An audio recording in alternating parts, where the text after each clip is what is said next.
Barakallah fikuma.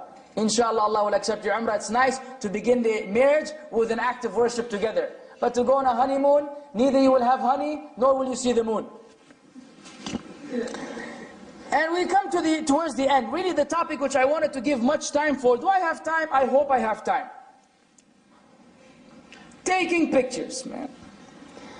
You know, taking pictures is a big, big, big calamity that has engulfed the Muslim Ummah. It is now, there's no stopping to it. Now, the issue of taking camera pictures has become so prevalent that Umrah and Hajj are nothing but Hollywood. You go to the Mecca, you go to the Haram and see.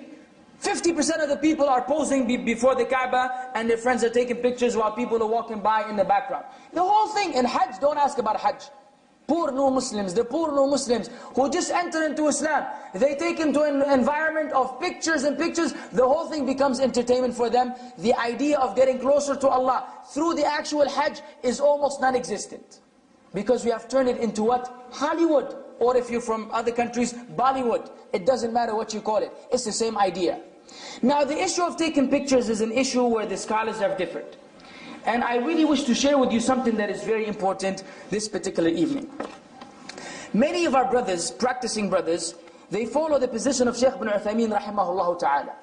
Shaykh ibn Uthaymeen rahimahullah ta'ala, one of the great scholars who I make Allah my witness that I love him for the sake of Allah from the bottom of my heart. And ask Allah to place him in the highest point in Firdaus. Shaykh ibn Uthaymeen, you know, what can we say about Shaykh ibn Uthaymeen? Rahimahullah ta'ala, the Shaykh of the Shuyukh during this era, along with Shaykh al-Albani, Shaykh bin Baz. He held a position which many people misunderstood about the idea of taking pictures with a camera. Now let me explain to you. There's no difference of opinion that sculpturing images is haram and hand drawing is haram as well. Drawing them with the hand, there's no dispute among the ulama, the considered ulama, that this is prohibited. Where is the difference? Photographic pictures, the ones that you take with the camera. The Shaykh rahimahullah said, someone sent him a question, said, Ya Shaykh, this is Shaykh Abdurrahman Nasir al-Barrak, wafaqahullah. He said, I have read the fatwa of Shaykh ibn Uthaymeen regarding making images in his 12th volume in his book of Fatawa. And I was confused about some things he said. He said, the photographic pictures, the camera pictures are not really taking pictures, yet it is not allowed to keep them for memory, for purposes of just looking at them whenever you wish to remember something. So what's up with this? What is your comment on that? The Shaykh said, whoever looks into closely to the statements of Shaykh ibn Uthaymeen rahimahullah ta'ala concerning making images,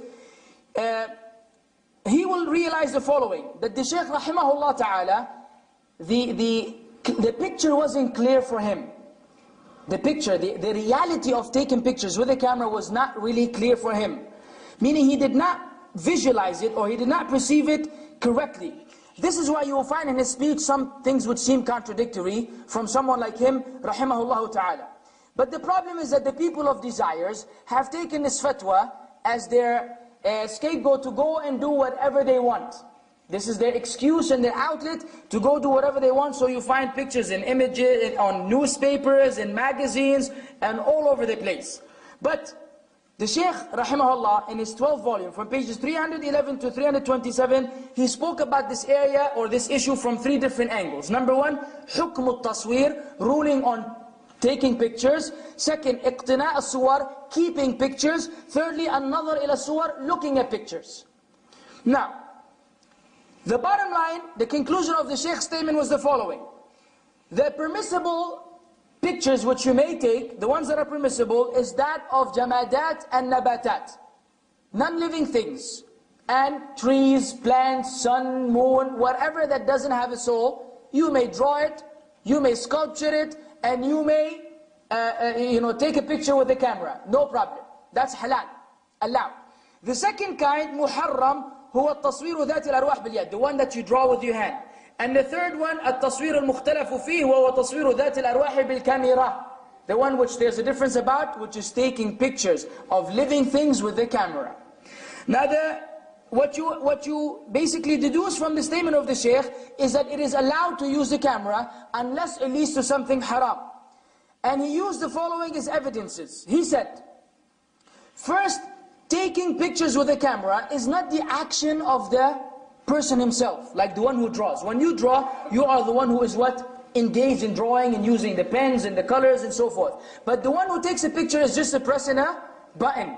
So the Shaykh said he is not really considered to be, it's not considered to be the action of the one who is responsible in Islam. Secondly, it is not considered to be, competing with Allah in His quality of creating, which is one of the reasons why tasweer is haram. Mudahati khalqillah. You're trying to create, and it's Allah Azza wa Jal al-Musawwir, the one who forms and formulates and fashions the human beings. And the Shaykh gave an example about documents, like when someone writes a document with his hand, then you make a copy of it. He said the copy is not like the original. And you cannot say that this is the person's handwriting, this is a copy of his handwriting. And when you take a picture, you're taking a copy of a person. You're not actually drawing a person. This was his argument, rahimahullah ta'ala. The Shaykh said, and we respond to that by saying, first, the tasweer with the camera is from the action of the one doing it. Because it is considered to be taking images, both linguistically and according to the norms. You call the machine, it's a photography machine. You call to the one who's using it a photographer, right? From photograph. And you call the final thing what? A photograph. So linguistically we're using the term tasweer on all of that. So how can you say that it is not the responsibility of the one taking the image? This is refuted in this fashion. Secondly, it is considered to be mudahat, competing with Allah in His creation, because it is happening whether you intend it or not. The outcome is that this is what Allah created. And the Shaykh said, and this is not the same. You are not copying an image in a sense where the image is no longer there. You are actually depicting a moment. And the picture is not like the real thing. It's not like you're taking the real thing and you're putting it in the image where the real thing doesn't exist anymore. The real thing is still there and the picture is still there. So the idea is ingrained even if you do not notice it.